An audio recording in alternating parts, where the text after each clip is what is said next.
අයිබෝවන් ආදරෙන් පිළිගන්නවා all knowledge with Sitara YouTube channel එකට. අද වීඩියෝ එකෙන් මම ඔයාලට කියලා දෙන්න යන්නේ ඇඳුමක් මහන්න නන් නෙවෙයි. හැබැයි මහන ඔයාලට ගොඩක් වැදගත් වෙන දෙයක් තමයි. ගොඩක් අය දන්නේ නැති දෙයක් තමයි මේක. මම ඔයාලට ඉස්සෙල්ලාම වීඩියෝ එක පටන් ගද්දි පොඩි බබෙක්ගේ කල්සමක් පේනවා දකින්න ඇති. ඒ කියන්නේ ඒක මහන්නේ අපි සාමාන්‍යයෙන් බේබි ඕලොක් කියන ඒ කියන්නේ බේබි ඕලොක් එකෙන් තමයි මහන්නේ. නූල වෙනස්. ඒ කියන්නේ දැන් මේ තියෙන මගේ නූල් පහේ ඕලොක් එකක්. එතකොට ඒක නූල් තුනෙන් මහන්නේ කොහොමද කියලා තමයි මම කියලා දෙන්න යන්නේ. මේ මැෂින් එකේ පුංචි වෙනස්කම් ටිකක් කරන්න ඕනේ. මේ විදිහට නූල හදාගන්න නම් මම මේකට නූල් දාගෙන තියෙන්නේ මේ විදිහට ඔයාලා දකින්න ඇති. මේ විදිහට නූල් පහේ ඕලොක් එකෙන් නූල් තුනට හරවලා මහන්නේ කොහොමද කියලා අපි බලමු. ඔයාලට මම ඉස්සෙල්ලා පෙන්නපු විදිහට නූල් තුන තමයි තියාගන්න ඕනේ. අනිත් නූල් ටික ගලවන්න ඕනේ. ඒ කියන්නේ අපි චේන් නූලට එන නූල් ටික ගලවලා අයින් කරන්න ඕනේ. ඊටු නූල් තුන තියාගන්න ඕනේ. ඊට පස්සේ අපි බලමු කොහොමද මැෂින් එක ඒ විදිහට තියෙනකොට මැහෙන්නේ කොහොමද කියලා. ඒ කියන්නේ කිසිම වෙනසක් නැතුව කරලා තියෙද්දි මැෂින් එකේ නූල් තුන විතරක් තියෙනකොට මැහෙන්නේ කොහොමද කියලා කියන්නේ අපි මේකේ සෙටින්ස් හදන්න කලින් කොහොමද මැෂින් එක මැහෙන්නේ කියලා අපි බලමු. තව දෙයක් කියන්න ඕනේ මම මේ නූල් තුනම පාවිච්චි කරලා තියෙන දැන් නම් කොටන් නූල් තුනක්. ඒ වුණාට ඔයාලා මේ විදිහට මහන්න ගන්නකොට හතරවෙනි ලූපරේට ඒ කියන්නේ ලූපරේට දාන්න ඕනේ යාන් නූලක්. ඒ කියන්නේ හතරවෙනි නූල ඒ විදිහට යන්න ඕනේ යාන් නූලක්. මම ඒ උනාට මේක දාලා තියෙන කොටන් නූලක්. මේ බලන්න මම මැෂින් එකේ කිසි වෙනසක් කරන්නේ නැතුව නූල් තුන දාලා මහනකොට මේ විදිහට තමයි පේන්නේ. මෙහෙම තමයි එතකොට මැහෙන්නේ. ඇඳුම කිසි වෙනසක් නැහැ. ඒ කියන්නේ අපි නූල් තුන දාලා මහන විදිහට මැහෙනවා. ඒ කියන්නේ නූල ඈත් වෙලා තමයි තියෙන්නේ. ඒ කියන්නේ ගොඩක් ලං වෙලා නැහැ. අර බේබි ඕලොක් එකේ වගේ ළඟට නෙමෙයි තියෙන්නේ. ඈත් වෙලා තමයි තියෙන්නේ. සාමාන්‍ය විදිහට මැෂින් එක තියෙනවා. ඊට පස්සේ අපි බලමු කොහොමද මේක බේබි ඕලොක් එක විදිහට හදාගන්න කියලා. අපි බේබි ඕලොක් එක කිව්වට සාමාන්‍යයෙන් අපි හඳුන්වන්නේ බේබි ඕලොක් කියලා තමයි. ඒ වුණාට අපි මේකට කියන හරි නම නැරෝ. නැරෝ නූල තමයි කියන්නේ නැරෝ ස්ටිච් කියලා තමයි කියන්නේ. ඉතින් මේ විදිහට හදාගන්නේ කොහොමද කියලා බලමු. ඉතින් අපි මේ විදිහට නූල් තුන දාගෙන ඉන්නවනේ. මේ අවසාන මම පළවෙනියටම පේන නූල තියෙනවනේ. ඒකට දාන්න ඕනේ යාන් නූලක්. මේ විදිහට කොටන් නූල් දාලා මහන්න පුළුවන්. ඒ වුණාට යාන් නූල දාලා මහද්දි හරි ලස්සනයි. අපි දැන් එතකොට චේන් නූලේ මේ කියන්නේ චේන් නූල මැහෙන නූල් ටික අයින් කරගෙන තියෙන පිටිපස්සෙන් එන එකයි චේන් නූලේ තියෙන ඉදි කට්ටයි ටේන නූලයි ගලවලා අයින් කරලා තියෙන අනිත් නූල් තුන තමයි මේකට පාවිච්චි කරන්නේ. එතකොට ඔයාලා නූල් දාන්න දන්නව ඇති කියලා මම හිතනවා ඕලොක් එකට. දන්නේ නැති කෙනෙක් ඉන්නවා නම් ඒකත් කමෙන්ට් එකක් කරන්න අපි වීඩියෝ එකක් කරමු ඒකටත්. ඉතින් මේ විදිහට නූල් ටික දාගෙන තියෙනවා. ඊට පස්සේ කරන්න තියෙන වැදගත්ම දේ තමයි අපි චේන් නූලට එන ඉදි කට්ට ගලවලා අයින් කරන්න ඕනේ. ඊට පස්සේ ඔයාලට පේනවා ඇති මේ විදිහට ඕලොක් එකේ ප්ලේට් එකක් තියෙනවා. ඒ ප්ලේට් එක දැන් අපි අර මෙහෙද්දි නූල බැඳෙන තැන තියෙන චූටි උලක් වගේ එතන අපි පීරකින් ගා ගන්න ඕනේ. පීරක් කියන්නේ අපි ඔය යකඩ දේවල් මොහත් කරන්න තියෙන්නේ. ඒකින් චූට්ටක් ගා ගන්න ඕනේ. ඒක ඔයාටත් කරන්න පුළුවන්. නැත්නම් පුළුවන් කෙනෙකුට කියලා කරගත්තත් කමක් නැහැ. එච්චර අමාරු දෙයක් නෙවෙයි. මේ මෙතන මම ඇඟිල්ලෙන් පෙන්නපු තැන තමයි පීරකින් ගා ගන්න ඕනේ. මේක මෙහෙම මැෂින් එකේ තියද්දි ගන්න බෑ. මේක ගලව ගන්න ඕනේ අපි අතට ගන්න ඕනේ. මම ඔයාලට මංගාව තියෙන ඒ වගේ ප්ලේට් දෙකක් පෙන්නන්නම් කොහොමද කරන්න කියලා. මම මේ පෙන්නන්නේ එතන. ඔයාලා පීරෙන් ගා ගන්න ඕනේ. මේ මෙතන තමයි පීරෙන් ගා ගන්න ඕනේ. ඔයාලට පැහැදිලි වෙන විදිහට මම ප්ලේට් එකක් අතට අරගෙන කරලා පෙන්නන්නම් කොහොමද ඒක කරලා තියෙන්නේ කියලා. මේ තියෙන්නේ මෙතන තමයි හීනියට ගොඩක් හීනියටම ගා ගන්න ඕනේ. මොකද අපි මේකේ නූල ඒ කියන්නේ අපි නූල එතෙන්නේ හීනියට තමයි. එතකොට මෙතන හීනි වෙන තරමට. ඔයාලට තේරෙනවද ඇති කියලා මම හිතනවා. ඒ කියන්නේ මේක මහත් වුණොත් නූල මහතට එන්නේ. මේ තියෙන්නේ මේ විදිහට තමයි මේ ප්ලේට් එක ගලවපුවාම තියෙන්නේ. ඒ කියන්නේ මං ගාව මේ තියෙන වැඩිපුර දෙකක් තමයි ඔයාලට පෙන්නන්නේ. ඒ කියන්නේ අපිට සාමාන්‍යයෙන් මේක දැන් නැරෝ හදන්න ප්ලේට් එක ගාගත්තට පස්සේ සාමාන්‍ය විදිහට ඕලොක් කරන්න ගන්න බෑ ප්ලේට් එක. ඒ නිසා මේ වගේ අලුතෙන් ප්ලේට් එකක් අරගෙන තමයි විදිහට හදා ගන්න ඕනේ. මේ තියෙන්නේ මේකේ මේ දැන් ඔයාලට පේන ඇති මේ දෙකේ එතන තියෙන උල වගේ කොටස ගොඩක් මහතට තමයි තියෙන්නේ. අර මම මැෂින් එකට හයි කරලා තියෙන කොටස ගොඩක් හීනියට තමයි තියෙන්නේ. ඉතින් මේ කොටස ගොඩක් හීනියට ගාන තරමට තමයි අපේ නූල ලං වෙලා මැහෙන්නේ. ඒ කියන්නේ දැන් අපි සාමාන්‍ය ඕලොක් එකේ නූල මහනකොට නූල චුට්ටක් ඈතින් යන්නේ මේ විදිහට නූල මහන්න ලං කරගත්තාම ඒ කියන්නේ නූල ලං වෙන එක තමයි වෙන්නේ මේකෙන් හීනි වෙනවා. හීනි වුණාම නූල මැහෙන්නේ ළඟ. ඒක වෙන්න තමයි අපි මේක ගාගන්නේ. ඒ වගේම තව දේවල් ටිකක් තියෙනවා අපි කරන්න ඕන මැෂින් එකේ. ඒ ටිකත් අපි බලමු කොහොමද කරන්න කියලා. එතකොට මේක දැන් මේ විදිහට දැන් අපි ගාගෙන ඉවර වෙලා ඊට පස්සේ හයි කරගන්න ඕනේ. ඒ වගේම ඔයාලට නෝමල් මහන්න, ඒ කියන්නේ සාමාන්‍ය විදිහට ඕලොක් කරන්න වෙනම ප්ලේට් එකක් තියාගන්න. මේ විදිහට නැරෝ මහන්න වෙනම ප්ලේට් එකක් තියාගන්න. එතකොට තමයි ලේසි. මොකද නැරෝ මහන්න ප්ලේට් එක හැදුවට පස්සේ ආයෙ අපිට එකකින් නෝමල් විදිහට ඕලොක් කරන්න බැරි නිසා මේ ප්ලේට් එකක් එච්චර ගණන් වෙන්නේ නැහැ. සාමාන්‍ය මැෂින් වල පාර්ට්ස් තියෙන කඩවල වල තියෙනවා ඕලොක් එකේ ප්ලේට් එකක් කියලා කිව්වහම එයාලා දෙනවා ගන්න පුළුවන්. නැත්නම් ඔයාලට මේක ගලවගෙන ගිහිල්ලා පෙන්නලා ගන්නත් පුළුවන්. මේ විදිහට ඔයාලට ගා ගන්න අමාරු නම් තව කෙනෙකුට කියලා කරගන්න පුළුවන්. ඒක අමාරු නෑ. ඔයාලට මැෂින් එකට හම්බ වෙච්ච නියනකින් මේක ගලව ගන්න පුළුවන්. අත් දෙක බුරුල් කරලා ඔයාලට මේක අතට අරගෙන කරගන්න පුළුවන්. කරන්න අමාරු නම් තව කෙනෙකුට කියලා හරි කරගන්න පුළුවන්. එච්චර අමාරු වෙන්නේ නෑ. මොකද මේකේ ප්ලේට් එක එකපාරක් ගාපුවාම දිගටම ඔයාලට තියාගෙන ඉන්න පුළුවන් නිසා. ඊට පස්සේ තව දෙයක් මේකේ කරන්න තියෙනවා අපිට. ඊගාව පියවර බලමු කොහොමද අපි කරන්නේ කියලා නැරෝ හදාගන්න.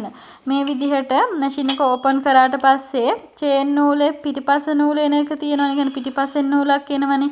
ඒ නූල පැත්තේ මේ විදිහට නම්බර් ගහපු තැනක් තියෙනවා නට් එකකුත් එක්කලා. අපිට ඒක කරකවලා අපිට ඒකේ ඇඩ්ජස්ට් කරගන්න පුළුවන් ඕන විදිහට. ඒ කියන්නේ මේකෙන් වෙන්නේ නූල ඈත් වෙන එක ලං වෙන එක තීරණය කරන එක. ඒ කියන්නේ මේක තරමක් දුරට ඒ කියන්නේ හොඳටම නෙමෙයි තරමක් දුරට නූල ලං කරගන්න පුළුවන් හැකියාවක් තියෙනවා මේක බුරුල් කරලා. ඒ කියන්නේ මේකේ අර ඊතලයේ තියෙන කොටස පෙන්වන්න ඕනේ එක ගාවින් තමයි. ඒ කියන්නේ 4ට විතර වගේ ඈත් ලං කරොත් ඒ කියන්නේ 4 විතර ගාවකට තියලා මේ විදිහට නට් එක තද කරගත්තොත් නූල ඈත් වෙන එක තමයි වෙන්නේ. ලං කරගන්න නම් එක ගාවට ගේන්න ඕනේ. මේ විදිහට අපිට අතින් නට් එක එහාට මෙහාට කරලා ඒ කියන්නේ කරකවලා මෙහෙම කරගන්න පුළුවන්. මේ විදිහට තද කරගෙන නට් එක තද කරාම අපිට ඕන තැන මේක රැඳෙනවා. ඒ විදිහට අංක 1 ගාව තියෙන තැනට මේක ඊතලයේ තියෙන විදිහට මැෂින් එක හදා ගන්න ඕනේ නැරෝ මහනවනම්. ඊට පස්සේ ඔයාලා ආයේ සාමාන්‍ය විදිහට මහන්න යනවා නම් 4ට විතර වගේ මේක දාලා නූල ඈඩ් කරගන්න පුළුවන්. හරි මේ විදිහට අපි මේකේ ඊතලයේ එක ගාවට දාලා හදාගෙන ඉවරයි. අපි බලමු කොහොමද ඊළඟ පියවරට යන්නේ කියලා. ඒ කියන්නේ අපිට මේ තව එක පියවරයි තියෙන මේක මැෂින් එකේ හදන්න. ඊට පස්සේ නැරෝ විදිහට මහන්න පුළුවන් නූල ඇඩ්ජස්ට් කරගෙන. අපි බලමු කොහොමද ඒක කරන්නේ කියලා. ඊළඟට අපිට කරන්න තියෙන්නේ මේ විදිහට මැෂින් එක ඇරියාම අපි ඉස්සරහින්ම තියන මැෂින් එකේ පොඩි බටන් එකක් වගේ එකක් කළු පාටට. ඒක අපිට මෙහෙම ඔබන්න පුළුවන්. ඒ කියන්නේ ඇතුළට ඔබන්න පුළුවන් බටන් එකක් වගේ තමයි මේක තියෙන්නේ. ඔයාලා මීට කලින් දැකලා නැත්නම් ඔයාගේ මැෂින් එකේ බලන්න ඉස්සරහා එහෙම බටන් එකක් තියෙනවා. ඒකෙන් තමයි අපි මේ සෙටින් එක හදන්නේ. මේ තියෙන්නේ මේ විදිහට අපිට ඒක ඇතුළට ඔබන්න පුළුවන්. ඒක නිකන් බටන් එකක් වගේ තමයි තියෙන්නේ.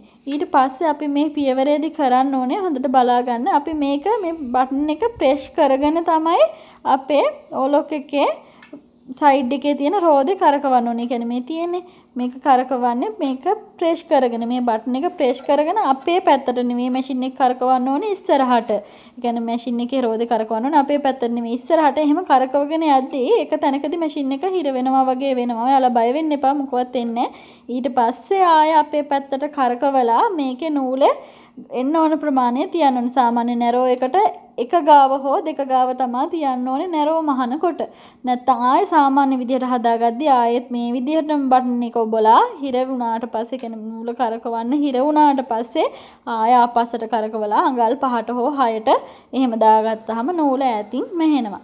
ඊට පස්සේ එහෙම හදලා ඉවරයි. ඔයාට ඒක තේරුනේ නැත්නම් ආයෙත් ආපස්සට වීඩියෝ එකේ ගිහිලා බලන්න මම මොකද්ද කියන්නේ කියලා. හරි මේ විදිහට සෙටින්ස් හදාගෙන ඉවරයි මැෂින් එකේ. ඊට පස්සේ මේ තියෙන්නේ අපි ඉස්සෙල්ලා මහගත්ත නූල. ඊට පස්සේ අපි බලමු මේ විදිහට හදාගත්තාම කොහොමද මැහෙන්නේ කියලා. මේක චුට්ටක් වෙලා අපි ඒ කියන්නේ ලොකු දිග රෙදි කෑල්ලක් අරගෙන තමයි මහන්න ඕනේ. මොකද නූල දැන් අපි වෙනස් කරලානේ තියෙන්නේ. එතකොට අපිට මේ ලූපර් වල නූල වෙනස් කරගන්න ඕනේ චුට්ටක් එහෙට මෙහෙට කරකවලා ඒක චුට්ටක් අපි සංයමයෙන් තමයි කරන්න ඕනේ නූල හරියටම එනකන් මේ විදිහට නූල හදා තමයි අපි මහන්න ඕනේ හරියටම නූල එනකන් ඔයාලා බලන්න ඊට පස්සේ මම මහලා ඉවරනාට පස්සේ මොන විදිහටද මේකේ නූල එන්නේ මෙහුණාට පස්සේ කියලා. ඒ කියන්නේ ඉස්සෙල්ලා මහපු එකේ නැරෝ කරාට පස්සේ එකේ තියෙන වෙනස මම ඔයාලට පෙන්නන්නම් කොහොමද තියෙන්නේ කියලා. මේ බලන්න මේක දැන් නූල හරියටම හැදිලා නැහැ නූල ඈතින් ඈත ඒ කියන්නේ ස්ලිප් වෙලා වගේ තමයි මැහෙන්නේ. තව මේකේ නූල බුරුල් වගේ තියෙනවා ඒවත් තද කරගන්න ඕන. තද කරන ගමන් එක්කෝස් බෑස ඒ කියන්නේ තද තැනක් තියෙනවා නම් බුරුල් කරන ගමන් තමයි මහන්න ඕනේ. මොකද මේක එකපාරටම හදපු ගමන් මහන්න අමාරුයි. මේ විදිහට නූල ඈතට තමයි ඈත් වෙලා වගේ තමයි තියෙන්නේ. මම දැන් මේ අයින් කරේ අපි ඉස්සෙල්ලා මහගලා ඒ කියන්නේ මැෂින් එක හදන්න කලින් මහපු රෙදි කොටස තමයි අයින් කරේ. ඊට පස්සේ මැෂින් එකේ මහපු කොටස බලමු කොහොමද තියෙන්නේ කියලා.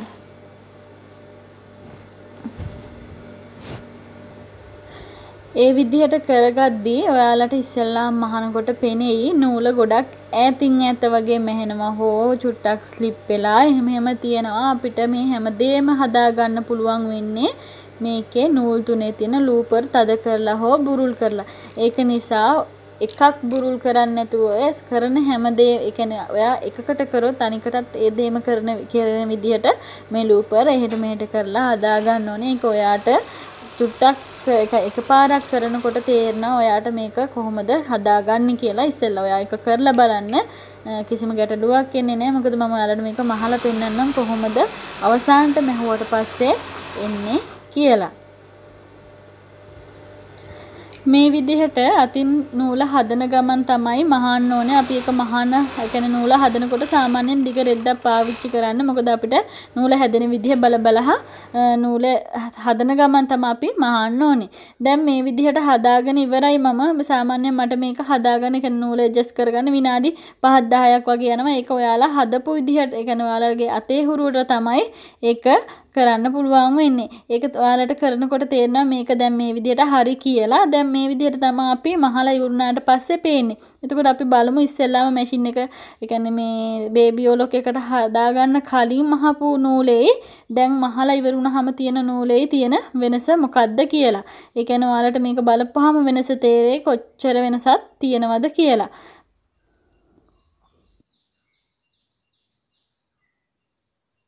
මේ බලන්න මම උඩින්ම තියෙන්නේ නැරෝ කරපු නූල. ඒ කියන්නේ නැරෝ කරාට පස්සේ මහපු නූල. ඊට පස්සේ ඒකට යටින් තියෙන්නේ අපි මැෂින් එක නැරෝ කරන්න හදන්න කලින් මහගත්ත නූල. ඔයාලට පේනවා ඇති උඩ නූල ලං වෙලා මැහිලා තියෙනවා. මේ විදිහට ලස්සනට මහන්න පුළුවන්. ඔයාලා යාන් නූලක් දාලා මහන්න. එතකොට හරිම ලස්සනයි. හරිම ලස්සනට මැහෙනවා.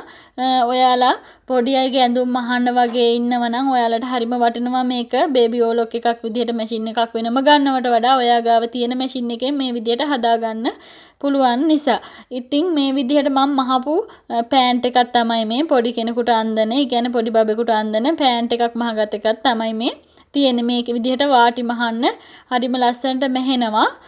ඉතින් ඔයාලා පොඩි අයගේ ඇඳුම් මහනවා නම් ඒ කියන්නේ නිව්බෝර්න් සයිස් ඇඳුම් මහනවා නම් හරිම ලස්සනට මහන්න පුළුවන්. එයාලගේ ගවුම් එතකොට නැපි පෑන්ටි ඒ වගේ දේවල් මහන්න මේ වගේ බේබි ඕලොක් එක වෙනුවට ඔයාගේ ඕලොක් නූල් පහේ ඕලොක් එක පාවිච්චි කරන්න පුළුවන්. මම හිතනවාද ඔයාලට මේ වීඩියෝ එක ගොඩක් වැදගත් වෙන්න ඇති කියලා. ඉතින් ඔයා තාමත් මගේ channel එක subscribe කරලා නැත්නම් subscribe කරලා bell icon එකත් ඕල් දාලා තියාගන්න. එතකොට මම වීඩියෝ එකක් දාපු ගමන්ම notification එක ඔයාගේ phone එකට එනවා. ඉතින් තවත් වීඩියෝ එකකින් හම්බ වෙනකන් ඔයාලට සුබ දවසක්.